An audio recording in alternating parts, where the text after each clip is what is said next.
Wala pang pelikulang tulad nito.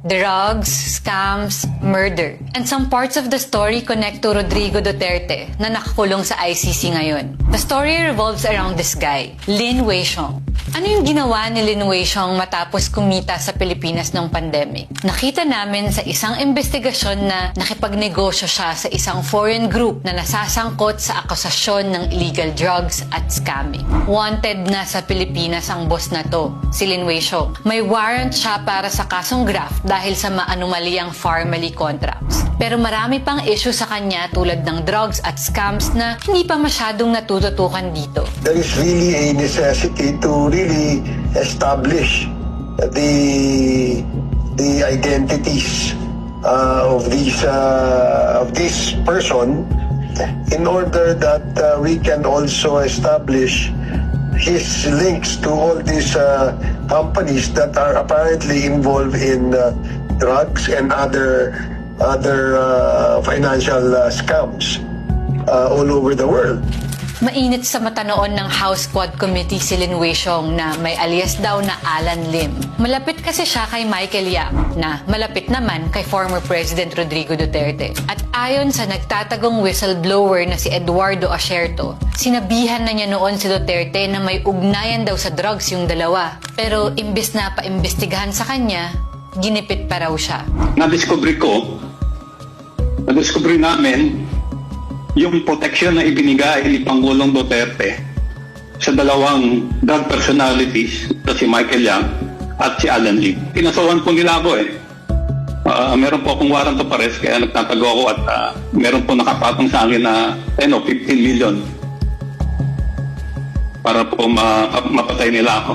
Nakita ng mga prosecutor ng Office of the Ombudsman na bukod sa mga nakadeklarang may-ari ng family, si Lin Weixiong ang tunay na kumokontrol ng pera. Inamin na rin naman ng declared owners ng family na si Michael Yang ang guarantor nila. At ang family, kahit na baguhan at maliit ang kapital, halos 8 bilyong piso yung nakuha nilang kontrata noong COVID-19 pandemic. Dahil dito, kinasuhan sila at nagtago na rin si Lin Weixiong. Kahit kailan, hindi humarap si Lin Weixiong sa Senado man yan noong 2021 or sa House Quadcom noong 2024. Kasali ang Rappler sa isang cross-border investigation na pinangunahan ng OCCRP or Organized Crime and Corruption Reporting Project. Higit 1 taon yung project na to. At dito, nakita naming may iba pang modus na kinasasangkutan sa ibang bansa si Lin Weixiong. Ito si Su Mingchin, isang Taiwanese. 2014 pa simula nang magtago si Su Mingchin matapos niyang makonvict sa Taiwan dahil sa isang shabu lab. Noong 2016, nalaman ng mga pulis sa Taiwan na si Su Mingchin ang nag-finance ng smuggling ng shabu mula Taiwan papuntang Japan. Galing sa malaking sindikato na Samgor ang shabu na to. Ayon yan sa dalawang law enforcement agency at sa pag-iimbestiga na rin ng United Nations Office on Drugs and Crime. Noong October 2018, biglang nakakuha si Su Mingchin ng Philippine passport. Sudong Enriquez ang pangalan niya ron. Nakita ko na ang Philippine passport na to at kumpirmadong iisang tao sila ni Su Mingchin. Hindi malinaw kung paano siya nakakuha ng Philippine passport. Pero nakita namin sa travel records niya na nagpabalik-balik siya sa Pilipinas mula 2018 hanggang 2024. Ang kumpirmado, ginamit niya ang Philippine passport niya para maging naturalized Cambodian. Dito na niya ginamit ang pangalang Thomas Su. Sa Cambodia na mayagpag si Thomas Su, naging mukha siya ng isang malaking kumpanya, ang Lixin Group, isang malaking property developer sa Cambodia. Ayon sa multiple sources sa UNODC, binansagan na nila ang Lixin na major Mekong-based criminal enterprise. Noong 2024, hinatulan sa China ang ilang Chinese nationals ng isang kumpanyang nagngangalang Lixin dahil sa pag-traffic ng mga workers papuntang Sihanoukville para magpatakbo ng call center scam. Ang declared owner ngayon ng Lixin ay si Su Mingchao, kapatid ni Su Mingchin. Sabi ng abogado ni Su Mingchao, wala raw kinalaman ang Lixin sa scam charges sa China at wala rin daw kinalaman si Su Mingchao sa mga pinaggagawa ni Su Mingchin kahit pa nakita naman sa mga event at promo material na naging boss din ng Lixin si Su Mingchin. Dito na papasok si Lin Weixiong. Noong March 2023, noong parang walang galaw ang kaso ng family family sa ombudsman at hindi pa nagsisimula ang Quadcom.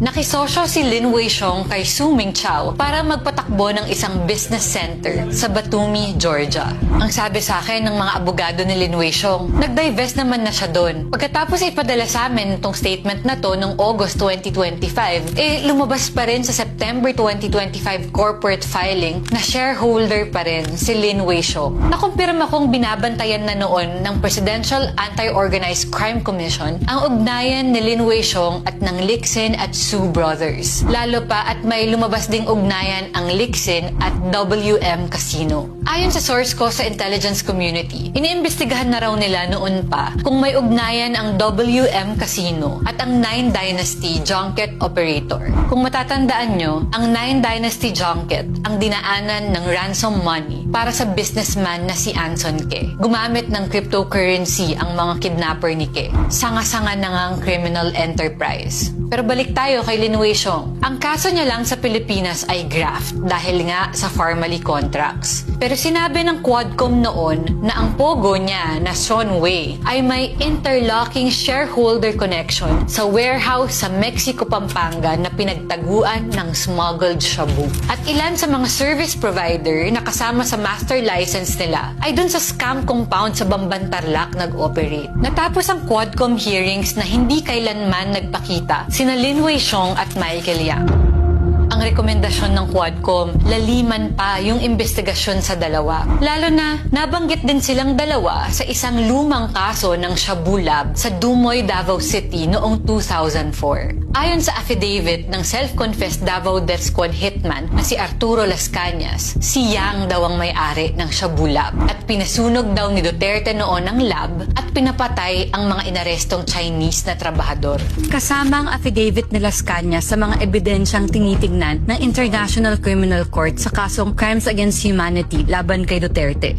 Sa lalim at lawak ng koneksyon ni Lin Wei-shong, bakit hindi pa siya nahahanap? O hinahanap nga ba siya? If you have